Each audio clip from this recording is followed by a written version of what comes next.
Ketua Umum PSSI, Erick Thohir memberikan kabar terkini soal proses naturalisasi Dion Marks dan tim Gepens untuk membela timnas Indonesia di Piala Asia U20 2025. Skuad Garuda Nusantara tengah bersiap untuk menatap gelaran Piala Asia U20 2025 yang bakal berlangsung mulai Februari mendatang. Di tengah-tengah persiapan, timnas Indonesia U20 berniat untuk menambah amunisi dengan menaturalisasi dua pemain keturunan baru. Dua pemain itu adalah Dion Marks dan tim Gepens dikabarkan tengah menjalankan proses naturalisasi untuk membela timnas Indonesia.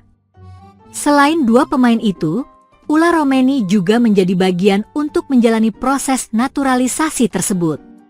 Namun, hingga kini belum terdengar kembali soal kabar proses naturalisasi dari tiga pemain tersebut, termasuk Dion Marks dan tim Gepens. Menanggapi pertanyaan awak media terkait kabar terkini proses naturalisasi Dion Marks dan tim Gepens, Ketum PSSI, Erick Thohir pun angkat bicara. Erick Thohir mengatakan bahwa proses naturalisasi dua pemain itu memiliki jangka waktu sangat singkat dengan gelaran Piala Asia U20 2025. Dirinya pun memberikan kabar buruk jika kedua pemain itu berpeluang tak dapat tampil bersama timnas Indonesia U20 dalam kompetisi tersebut. Kendati begitu, Erick Thohir mengaku jika DPR RI telah menyetujui untuk melakukan proses naturalisasi terhadap Dion Marks dan tim Gepens. Saya tidak tahu, waktunya sangat mepet, tetapi dari DPR mendukung, ujar Erick Thohir di Park Hyatt Jakarta, Senin, 16 Desember 2024. Erick Thohir menjelaskan bahwa DPR RI sedang dalam masa reses hingga pertengahan Januari 2025 mendatang. Sebagai informasi, reses adalah istilah yang merujuk pada kegiatan anggota legislatif di luar waktu sidang untuk berinteraksi langsung dengan konstituennya.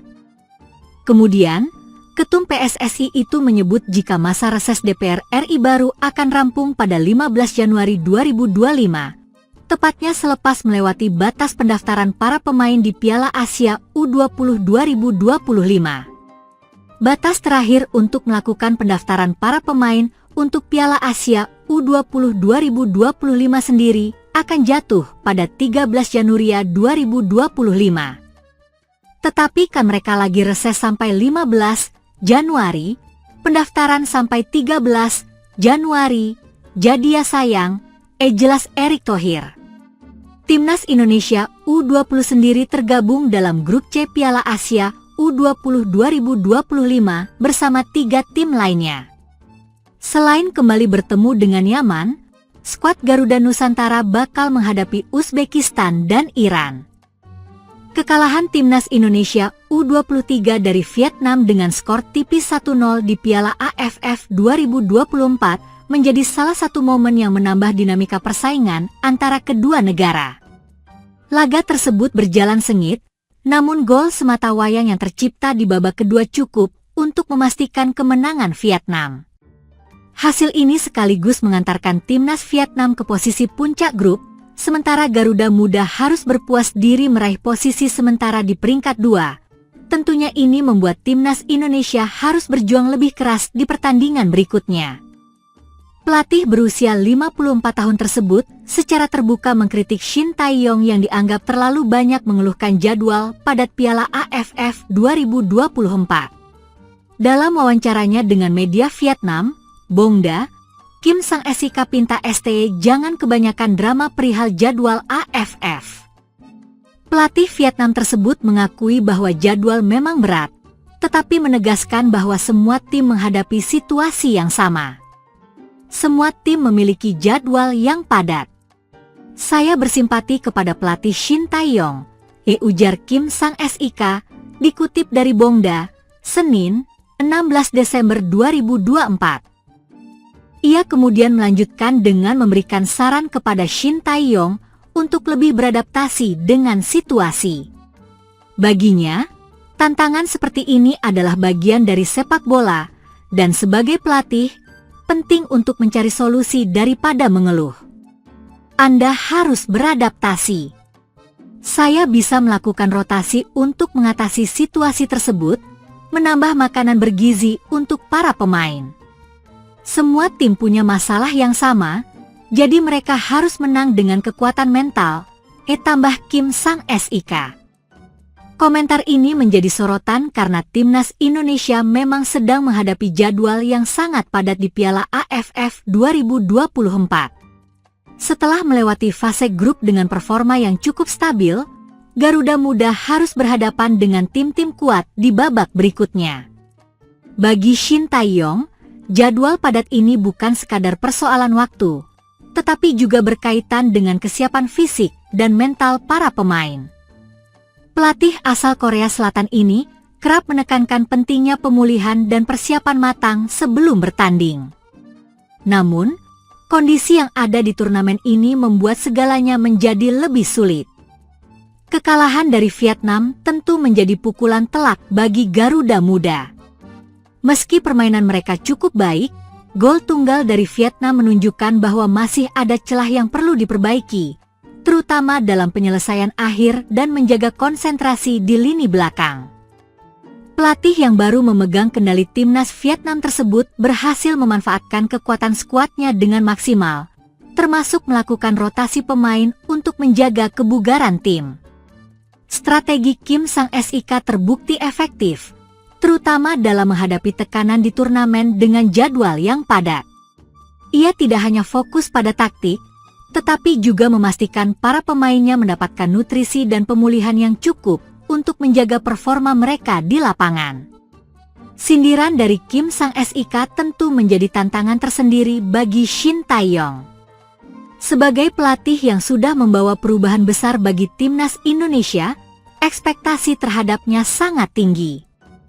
Kini banyak publik menunggu bagaimana Shin Tae-yong merespons kritik ini, baik melalui strategi di lapangan maupun pernyataan kepada awak media. Justin Hubner, pemain timnas Indonesia, baru-baru ini dikabarkan mengalami cedera kepala yang cukup serius saat membela tim Wolves U21 dalam laga melawan Aston Villa U21 di Premier League 2. Pertandingan yang berakhir dengan kemenangan telak 4-0 untuk Wolves tersebut berlangsung di Bodymoor Heath. Namun, meskipun tim meraih kemenangan, harus dibayar dengan cedera Hubner yang harus mendapat perawatan intensif setelah mengalami kontak dengan pemain Aston Villa. Cedera tersebut terjadi ketika Villa berusaha mencuri gol di menit-menit terakhir pertandingan. Saat itu, Luka Lins melakukan tendangan salto untuk merebut bola rebound di area pertahanan Wolves. Siaran langsung sepak bola online. Sayangnya, tendangan tersebut justru mengenai kepala Hubner, membuatnya terkapar di lapangan. Insiden tersebut menyebabkan Lins langsung dikeluarkan dengan kartu merah, sementara Hubner terpaksa ditarik keluar dan digantikan oleh Hayden Carson di menit ke-91. Berita mengenai cedera serius yang dialami Hubner langsung menimbulkan kekhawatiran di kalangan para pendukung timnas Indonesia. Banyak yang berharap pemain berusia 21 tahun ini dapat bergabung dengan skuad Garuda untuk Piala AFF 2024. PSSI juga sebelumnya sudah berupaya agar Hubner dan Ivar Jenner dapat memperkuat timnas Indonesia di turnamen tersebut. Namun, belum ada respons hingga saat ini, dan kecil kemungkinannya untuk bisa melepaskan Hubner. Beberapa jam setelah kejadian tersebut, Justin Hubner memberikan kabar mengenai kondisinya melalui akun Instagram pribadinya. Ia mengungkapkan bahwa dirinya kini sedang menjalani perawatan di rumah sakit dan mengucapkan terima kasih atas dukungan yang diberikan oleh para penggemar. "Aku di rumah sakit sekarang. Terima kasih kepada semua orang yang mengirimiku pesan. Aku akan segera kembali," tulisnya. Kondisi Hubner yang cedera tentu menjadi kabar buruk bagi timnas Indonesia, yang berharap pemain ini bisa bergabung untuk memperkuat tim di Piala AFF 2024. Meski begitu, PSSI terus berusaha keras agar skuad terbaiknya bisa tampil di turnamen bergengsi tersebut. Saat ini, timnas Indonesia tengah melanjutkan perjuangan mereka di laga ketiga Piala ASEAN 2024 untuk bertandang ke Vietnam.